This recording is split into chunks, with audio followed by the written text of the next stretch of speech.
Did you put off studying your NASM CPT test until the last minute? Do you only have 1 week left to study? What's up everybody, and welcome back to another PTPioneer video, your #1 guide for a career in fitness. My name is Nick, and in today's video, we're going to be going over how to pass the NASM CPT in just 1 week's worth of studying. Be sure to get your free copy of the NASM CPT exam cheat sheet. Link is in the description. Also, make sure to check out Trainer Academy for premium NASM CPT study materials. These will reduce study time by 50% and have an exam pass rate guarantee. If you like this video and want to see more educational content like this, definitely smash that like button and subscribe and hit that notification bell for more videos like this in the future. The NASM CPT test is a challenging exam which is designed to test you on the rigors of becoming a personal trainer. Your best bet for ensuring a passing rate is finding excellent study guides with an exam pass guarantee and studying for 2 to 3 months before sitting for your exam.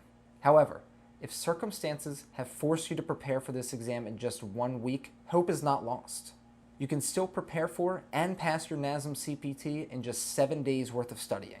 This video will break down the most important things you need to focus on in order to pass your NASM CPT in just 1 week. First, we'll go over the most important information on the test.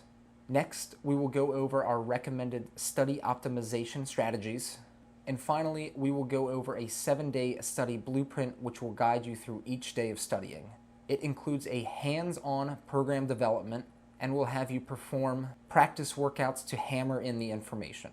If you have no background knowledge, expect to spend at least 8 hours per day studying the material for the duration of your prep period. Before watching this video, we recommend you download our free NASM cheat sheet, which I have linked right up above here. And I have also linked a free NASM practice exam, which will help you guide your study plan. Check it out down below. On an additional note, at the time of filming this, NASM now offers their live remote proctoring options on their exams, which is an option you should consider. This will allow you to take your test at home and not have to deal with the hassle of finding a testing location. You will be monitored over Zoom by an actual individual and must abide by all the exam policies. This means no phone, no scratch paper, no food, and no drink while taking the test. And with that being said, here is our breakdown of how to pass the NASM exam in just 1 week. Although the NASM curriculum covers a vast amount of information, not all this information is equally important for passing the test. The following section breaks down the most important information to know for the NASM exam. The OPT model is the basis of the entire NASM curriculum. While the OPT model is not fully covered until Chapter 21, we recommend studying for this model first because it will help you fit the rest of the curriculum into what NASM wants you to learn. For example, when covering the exercise technique section, knowing the OPT model ahead of time will help you know why and how each exercise fits into the program, as opposed to learning the exercises and then learning where they fit into that program. The OPT model is a huge component of the NASM exam. The Trainer Academy NASM cheat sheet gives you a quick overview of the model. Recall that there are 5 phases organized into 3 stages. Number 1, stabilization endurance in the stabilization stage. Number 2, strength endurance in the strength stage. Number 3, hypertrophy, also in the strength stage. Number 4, maximal strength in the strength stage. And number 5, power in the power stage. You need to know the appropriate training variables for each phase, including sets, repetitions, rest periods, and intensity. Now, once you know the OPT model, you need to know which exercises belong in each phase. Your best bet is to learn each exercise and knowing its specific location in the OPT model. It's extremely difficult to generalize every exercise. However, a strength exercise that involves a stability ball or single leg balance will typically fall into the stabilization phase, and exercises involving a jump or a medicine ball throw will typically fall into the power phase. Note that for balance and core exercises, single leg exercises and stability balls are used in other phases. So be sure to review every type of exercise to ensure you know where it fits into the OPT model. The most important thing when it comes to the memorization of anatomy is knowing which muscles are responsible for what movements at each joint. While we're not going to go through every muscle in this video, as you review each exercise, We recommend writing down which muscles are involved and what movements they perform. For example, when learning about the barbell back squat, you should include in your notes that the prime movers are the quadriceps for knee extension, the gluteus maximus for hip extension, and the hamstrings and gluteus medius as synergists and stabilizers. Make sure you're taking notes on the antagonist muscles as well. Follow this strategy for every exercise you study for maximum preparation for the exam. The NASM exam will include many questions about the different movement compensations. You must be familiar with every movement compensation in terms of the visual assessment from the frontal, lateral, and posterior views. This includes the kinetic chain checkpoints, which include the foot and ankle, the knee, the lumbopelvic hip complex, the shoulders, and the head and the cervical spine. You must also know how to conduct the following movement assessments: the overhead squat assessment, the single leg squat assessment, the pushing assessment, and the pulling assessment. With each assessment, you must know the common compensations and their respective tight and weak muscle imbalances. Questions on this topic will include general descriptions of movement compensations and which postural distortion causes each compensation. You will also have to make program recommendations based on each movement compensation, which requires you to know which muscles to target with flexibility and strengthening exercises. The NASM curriculum includes a lot of anatomy in the exercise science section. You need to be familiar with concepts such as the process of muscle contraction, components of the digestive system, and the functions of the cardiorespiratory system. However, don't get too worried about every little detail in this section, as the anatomy is less important to passing the exam than the OPT model is. However, you should know the general function of all organs discussed in the curriculum. Our study optimization strategies revolve around using your time as productively as possible. With so much material covered on the NASM exam, if all you have is 1 week to study, you do not have the time to read through the entire textbook and every minor detail. These study optimization strategies help you use the most effective study methods while focusing on the important content you need to know to pass the exam. Taking a practice assessment is arguably the most important aspect of your study preparation. The practice tests should categorize the questions based on their domain in the curriculum.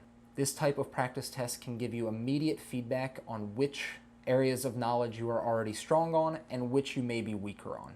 This allows you to focus on your weaker areas more heavily and do a minor review of your stronger areas.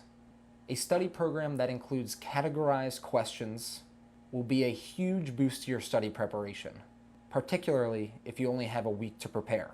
As you study throughout the week, it will be beneficial to retake practice tests after completing major study blocks.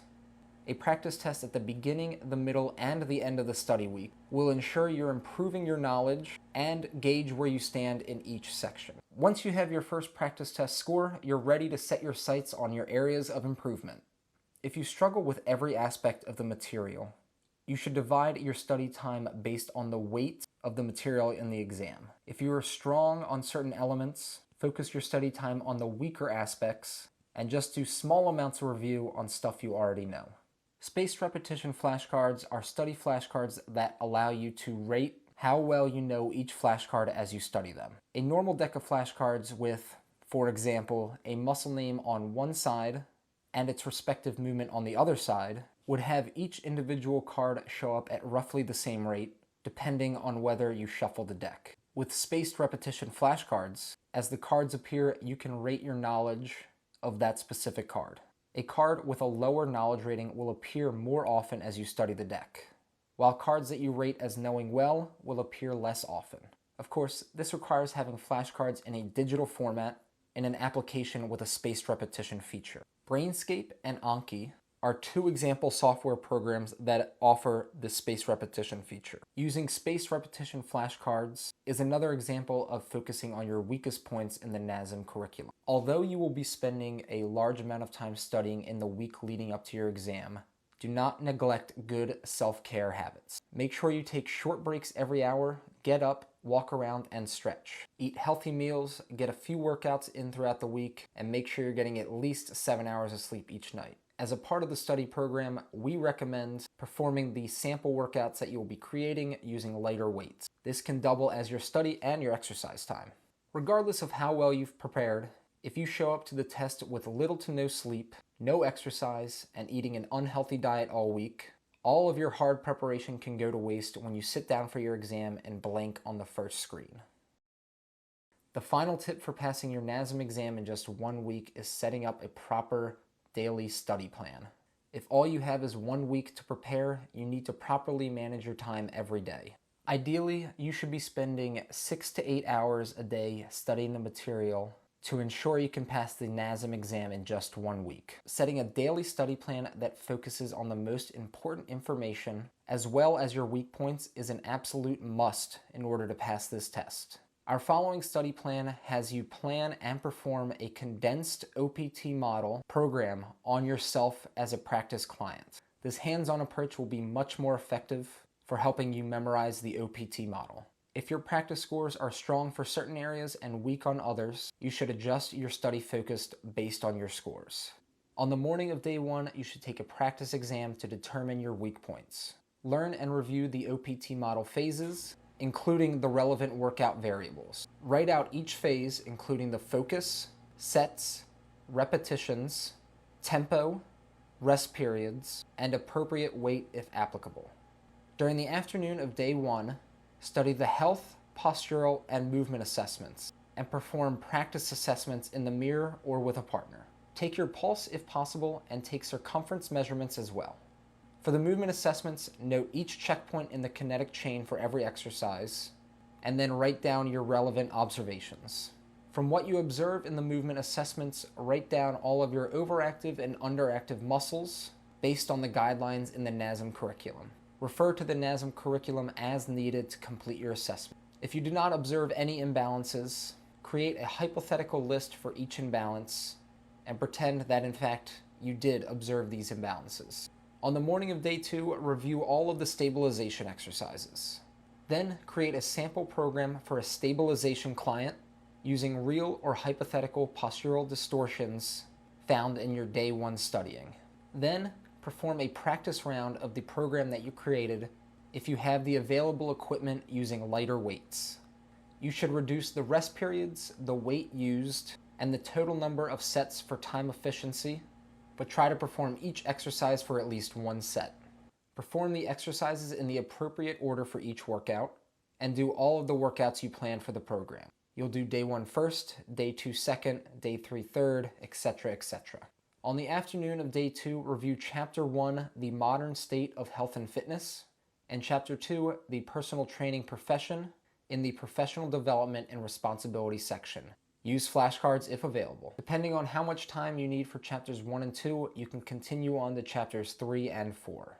On the morning of day 3, you're going to review the strength endurance exercises in the core, balance, plyometric, SAQ, and resistance training chapters. Create a sample program for a strength endurance client using the real or hypothetical postural distortions you found in your day 1 studying. On the afternoon of day 3, review Chapter 3, The Psychology of Exercise, and Chapter 4, Behavioral Coaching. On the morning of day 4, you're going to review the hypertrophy phase exercises in the core, balance, plyometric, SAQ, and resistance training chapters. You're going to create a sample program for a hypertrophy level client using the real or hypothetical postural distortions you found in your day 1 studying.